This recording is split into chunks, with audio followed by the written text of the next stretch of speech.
நம்ம வாழ்க்கையில பொதுவா ரெண்டு விதமான வழிகள் இருக்குன்னு சொல்லுவாங்க. ஒன்னு, நாம ஒரு காரியத்தை செய்யறப்ப வர்ற வழி. இன்னொன்னு, நாம ஒரு காரியத்தை செய்யாம விட்டுட்டோமேன்னு அப்புறமா வர்ற வழி. இதுல எது நம்மள ரொம்பவே பாதிக்குது? சரி, வாங்க இத பத்தி கொஞ்சம் ஆழமா பார்க்கலாம். நம்ம எல்லாருக்குமே இந்த அனுபவம் கண்டிப்பா இருந்திருக்கும் இல்லையா? ஒரு புது வேலையில சேர்றதா இருக்கலாம், புதுசா எதையாவது கத்துக்கிறதா இருக்கலாம், இல்ல நம்ம மனசுல இருக்கிறத ஒருத்தர்கிட்ட சொல்றதா கூட இருக்கலாம். அந்த அடியை எடுத்து வைக்கிறப்போ ஒரு சின்ன பயம் நம்மள தடுக்கும். அப்படி தயங்குனதுனால என்ன ஆகும்? கொஞ்ச நாள் கழிச்சு, அச்சச்சோ! அன்னைக்கே அத செஞ்சிருக்கலாமே அப்படின்னு ஒரு எண்ணம் வரும் பாருங்க. அதுதான் வருத்தம். அந்த நேரத்துல நாம உணர்ந்த பயத்த விட, இந்த வருத்தம் தான் ரொம்ப நாள் நம்ம கூடவே இருக்கும். இந்த ரெண்டு வலிக்கும் ஒரு பெரிய வித்தியாசம் இருக்குங்க. பயத்தோட வலிங்கிறது ஒரு செயலை செய்யும்போது வர்ற ஒரு ஷார்ப்பான ஆனா தற்காலிகமான ஒரு உணர்வு.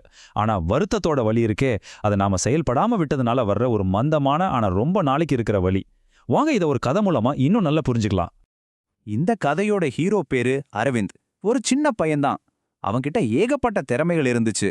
ஆனா அவனோட திறமையே அவனுக்கு ஒரு தடையா மாறிடுச்சு. அது எப்படின்னு பார்க்கலாம். சொல்லப்போனா அரவிந்தோட உலகம் முழுக்க கனவுகளால் தான் நிரம்பி இருந்துச்சு. ஆனா அந்த கனவுகள் எல்லாம் அவன் மனசுக்குள்ளேயே தான் இருந்துச்சு. அதை நிஜமாக்க தேவையான அந்த முதல் ஸ்டெப் எடுத்து வைக்க அவன் ரொம்பவே தயங்கினான். இதுதான் அரவிந்தோட மனசுக்குள்ள எப்பவுமே ஓடிட்டே இருந்த கேள்வி. ஒருவேளை தோத்துட்டா என்ன பண்றது, மத்தவங்க நம்மள பத்தி என்ன நினைப்பாங்க அப்படிங்கிற அந்த கவலை ஒரு இரும்பு சங்கிலி மாதிரி அவனை கட்டி போட்டு இருந்துச்சு. இதனால அவன் வாழ்க்கையில எந்த ஒரு முன்னேற்றமும் இல்லாம அப்படியே ஒரே இடத்துல நின்னுடுச்சு. இந்த மாதிரி ஒரு சூழ்நிலையில தான் அவனோட வாழ்க்கையே மாத்த போற ஒரு சந்திப்பு நடந்துச்சு. அவன் ஒரு வயசான ஞானிய பார்த்து தன் மனசுல இருந்த பாரத்தை எல்லாம் அவர்கிட்ட கொட்டினான். அந்த ஞானி அரவிந்தோட பிரச்சனைக்கு தீர்வு சொல்ல ஒரு வித்தியாசமான வழியை கையாண்டார். அவனோட உணர்வுகளை கண்ணுக்கு தெரியற ஒரு பொருளா மாத்தி அவனுக்கே புரிய வச்சார். அதுதான் இந்த கல்லோட பாடம். அந்த ஞானி அரவிந்த் கையில ஒரு கல்லை கொடுத்து, இத நல்ல கெட்டியா பிடிச்சுக்கோ அப்படின்னு சொன்னார். கொஞ்ச நேரத்துக்கு எந்த பிரச்சனையும் இல்ல. ஆனா நேரம் போக போக அரவிந்தோட கை வலிக்க ஆரம்பிச்சுது. அப்போ அந்த ஞானி சொன்னாரு, இந்த வலிதான் எதையும் செய்யாம பயத்தை மட்டும் கெட்டியா பிடிச்சிட்டு இருக்கிறதுனால வர்ற வலின்னு விளக்குனார். அரவிந்த் வலியால துடிச்சிட்டு இருந்தப்போ அந்த ஞானி ரொம்ப அமைதியா ஒரே ஒரு வார்த்தை சொன்னாரு. அதுதான் இந்த சோதனையோட டர்னிங் பாயிண்ட். கல்ல கீழே போட்ட உடனே அரவிந்த் கையில இருந்த வலி போய் அப்பாடான் ஒரு பெரிய நிம்மதி கிடைச்சது.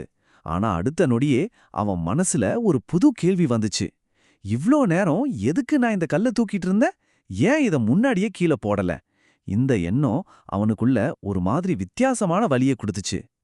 அந்த ஞானி ஒரு புன்னகையோடு சொன்னாரு, மகனே, இப்போ நீ உணர்ற பாத்தியா? இதுதான் 2வது வழி. ஒரு வாய்ப்ப தவற விட்டதுக்கு அப்புறம் நாம உணர்ற வழி. இதுக்கு பேருதான் வருத்தம். இப்போதான் அரவிந்தோட வாழ்க்கையில ஒரு முக்கியமான தருணம் வந்துச்சு.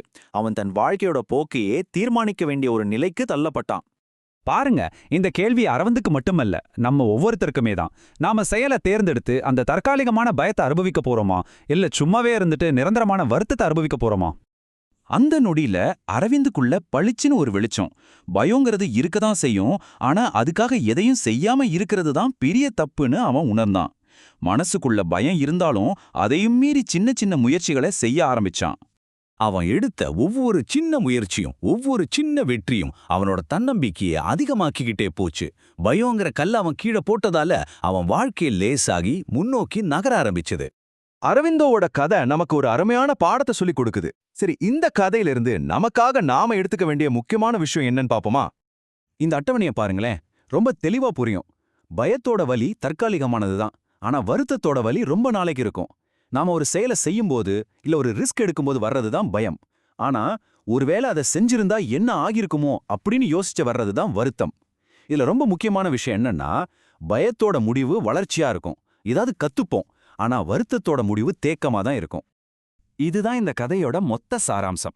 நாம சந்திக்கிற சவால்கள் தர்ற பயம் கொஞ்ச நிமிஷம் இல்ல கொஞ்ச மணி நேரம் இல்ல சில நாட்கள் கூட இருக்கலாம். ஆனா அந்த பயத்துக்காக ஒரு வாய்ப்பை நாம தவற விட்டுட்டா அந்த வருத்தம் நம்ம வாழ்க்கை முழுசும் நம்மள துரத்திக்கிட்டே இருக்கும். அதனால இனிமே உங்க முன்னாடி ஒரு புது வாய்ப்போ இல்ல ஒரு சவாலோ வரும்போது இந்த கேள்வியை உங்களுக்கு நீங்களே கேட்டுக்கோங்க. அந்த கொஞ்ச நேர பயத்தை தேர்ந்தெடுத்து வளர போறீங்களா, இல்லனா செயல்படாம இருந்துட்டு வாழ்க்கை முழுசும் வருத்தப்பட போறீங்களா? முடிவு உங்க கையில தான் இருக்கு.